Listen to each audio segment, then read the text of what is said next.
The year was 1895. Europe was alive with change. The sound of steam engines echoed through the streets, factories smoked under grey skies, and inventors were racing against time to create something extraordinary. Carl Benz had just stunned the world with his three-wheeled motor wagon. Gottlieb Daimler and Wilhelm Maybach had brought raw power and refinement to the internal combustion engine. But now, the flame they ignited was spreading far beyond Germany. The world had tasted the future, and it was hungry for more. From the crowded alleys of Paris to the cobblestone streets of London, whispers spread like wildfire. Have you seen the horseless carriage? Some laughed, some doubted. But visionaries saw something divine in the roar of those primitive engines, a symbol of human freedom. In France, the new machine became a national obsession. In 1894, a group of engineers and journalists organized the world's first automobile race from Paris to Rouen, nearly 80 miles of unpaved, dangerous road. People gathered on the sides, confused yet thrilled. When the flag dropped, steam cars puffed smoke like dragons, and gasoline engines coughed to life. Many broke down before reaching halfway.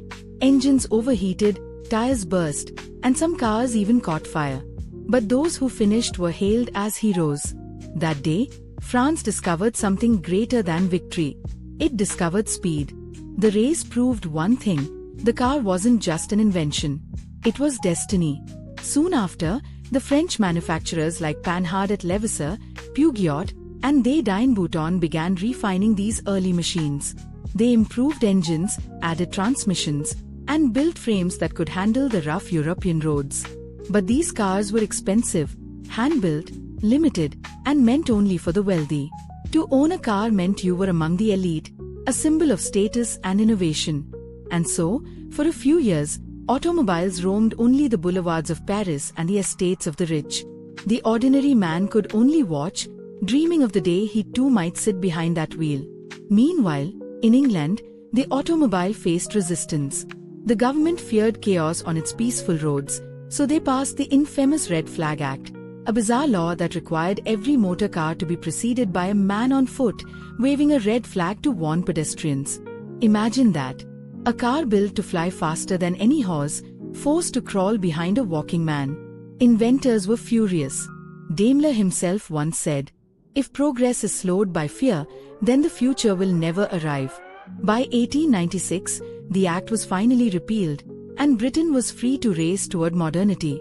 Across Europe, the Industrial Revolution began to merge with the automobile revolution.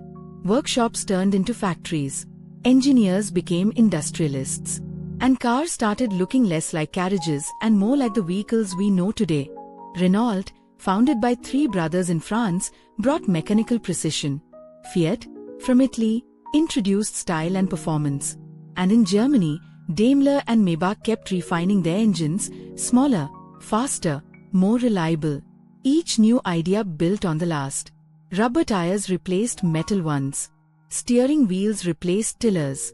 And gasoline, once just a useless byproduct of oil, became liquid gold.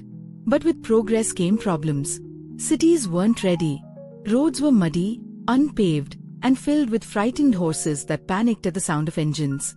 People called cars noisy monsters, and newspapers ran stories about mechanical devils invading the streets. Yet nothing could stop innovation. Every breakdown became a lesson. Every accident, a reason to improve.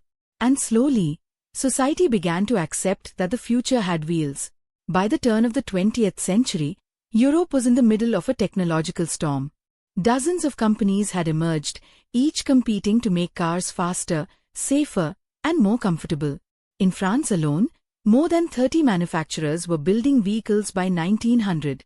And across the continent, auto clubs, races, and exhibitions were being held every week. It was no longer a dream. It was an industry. A living, breathing, roaring industry that employed thousands and inspired millions. But there was still one problem. Cars were too expensive. They were symbols of luxury, not tools of life. And while Europe perfected design and speed, someone across the Atlantic Ocean was about to change everything. In Detroit, Michigan, a young engineer named Henry Ford was watching closely. He admired Benz's courage and Daimler's brilliance, but he saw something they didn't. He believed that cars should not just belong to the rich. He wanted a car for every worker, every farmer, every family. He once said, "If I can build a car strong enough, reliable enough, and cheap enough, I can put the world on wheels." Ford was not building a car, he was building an idea. An idea that would transform the automobile from an invention into a revolution. And so, as Europe celebrated its luxury machines, a new chapter was about to begin in America. A chapter that would make cars not a privilege, but a right. The race to the future was just getting started.